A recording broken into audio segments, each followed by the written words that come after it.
We Are Going by Oodergeroo Noonuccal. They came into the little town, a semi-naked band, subdued and silent, all that remained of their tribe. They came here, to the place of their old Boer ground, where now many white men hurry about like ants. Notice of the estate agent reads, "Rubbish may be tipped here." Now it half covers the traces of the old Boer ring. We are as strangers here now, but the white tribe are the strangers. We belong here, we are of the old ways. We are the corroboree and the Boer ground. We are the old ceremonies, the laws of the elders. We are the wonder tales of dreamtime, the tribal legends told. We are the past, the hunts and the laughing games, the wandering campfires. We are the lightning bolt over Gaphemba Hill, quick and terrible, and the thunderer after him, that loud fellow. We are the quiet daybreak paling the dark lagoon. We are the shadow ghosts creeping back as the campfires burn low. We are nature and the past, all the old ways, gone now and scattered. The scrubs are gone, the hunting and the laughter. The eagle is gone, the emu and the kangaroo are gone from this place. The Boer ring is gone, the corroboree is gone, and we are going.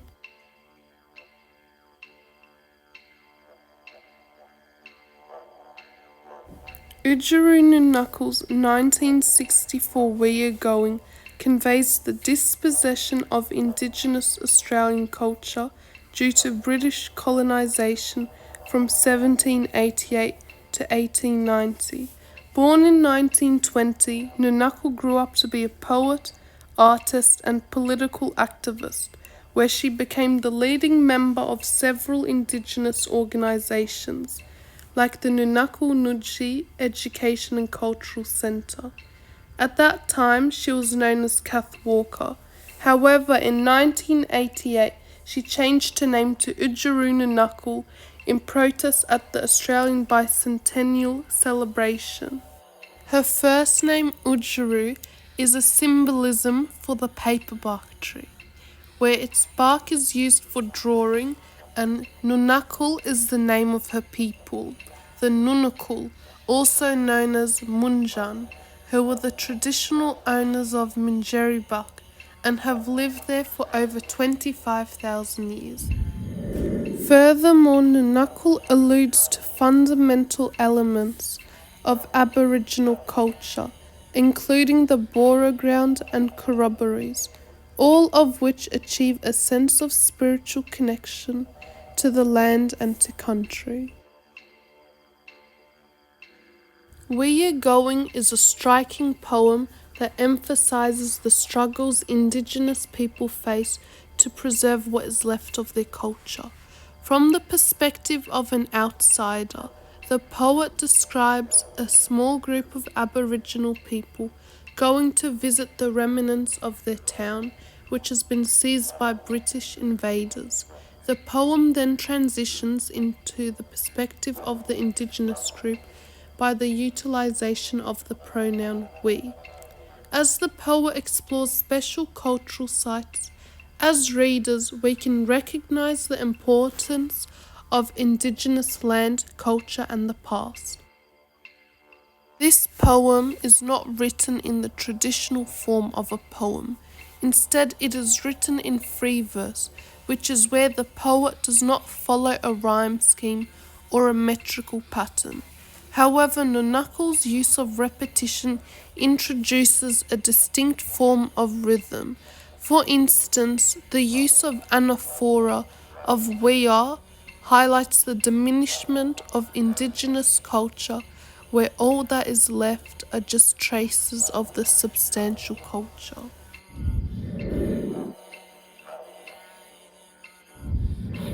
We Are Going depicts core themes of environmental degradation, Aboriginal identity and loss and dispossession.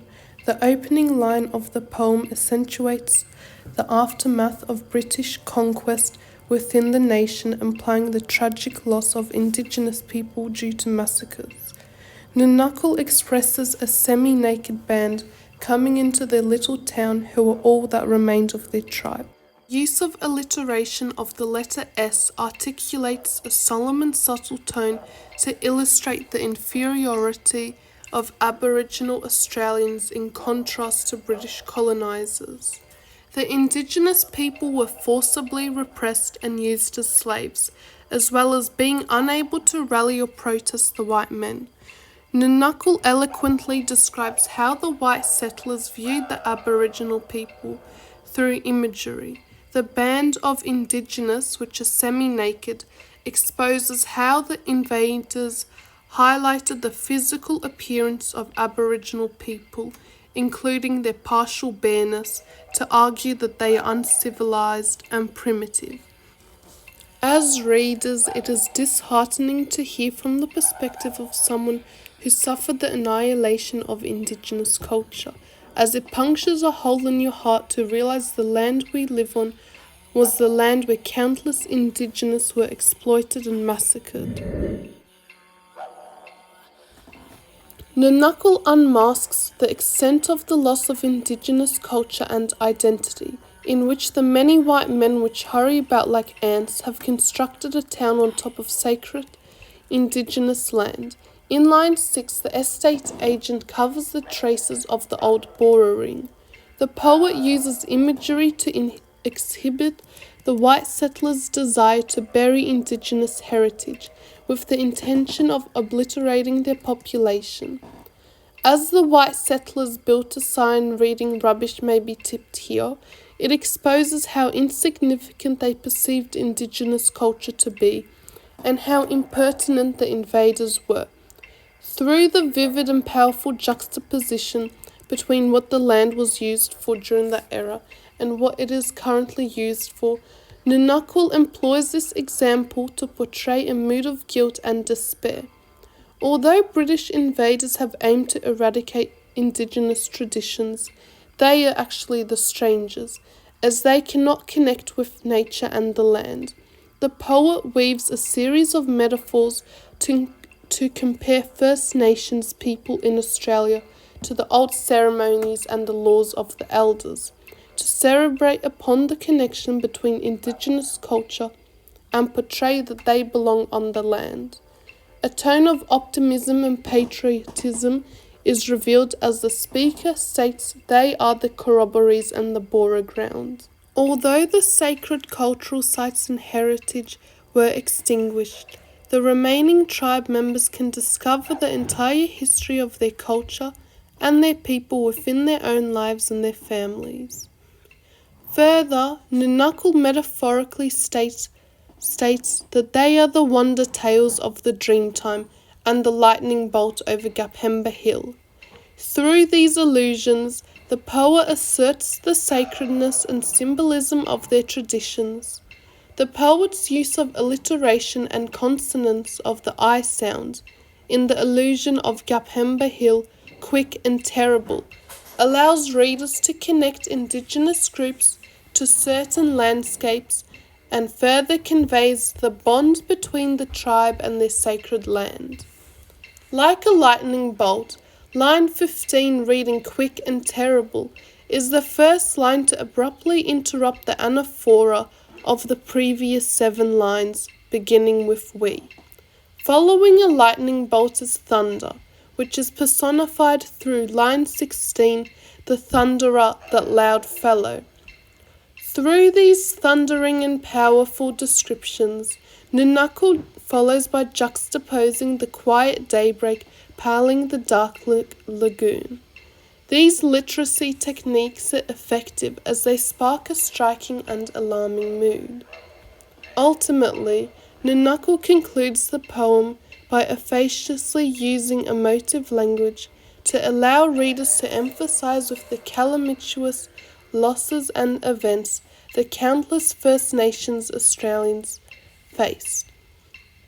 The repetition of gone in the last 6 lines reinforces the themes of dispossession and loss. We are all the old ways, gone now and scattered, illustrates the extent to which the colonizers stripped the land and constructed their townships. Like the animals in the sacred sites, the indigenous are going if actions are not undertaken. The poem We Are Going teaches individuals of the disastrous events First Nations people endured. It is appalling to learn of these atrocious events as we live on the land where these events occurred. After reading this poem, I have learnt about the significance of Dreamtime in Indigenous culture, which helps Aboriginal people remain connected to the past and their ancestors, to have a sense of belonging. It is through spiritual connection where countless Indigenous people have learnt to respect the lands, the waterways and country. I have learned to appreciate all aspects of the environment and the land as it shows an awareness of the traditional custodians of the land. Learning about Indigenous culture through poetry is fundamental, as it has taught me of a new perspective of viewing the nature around me.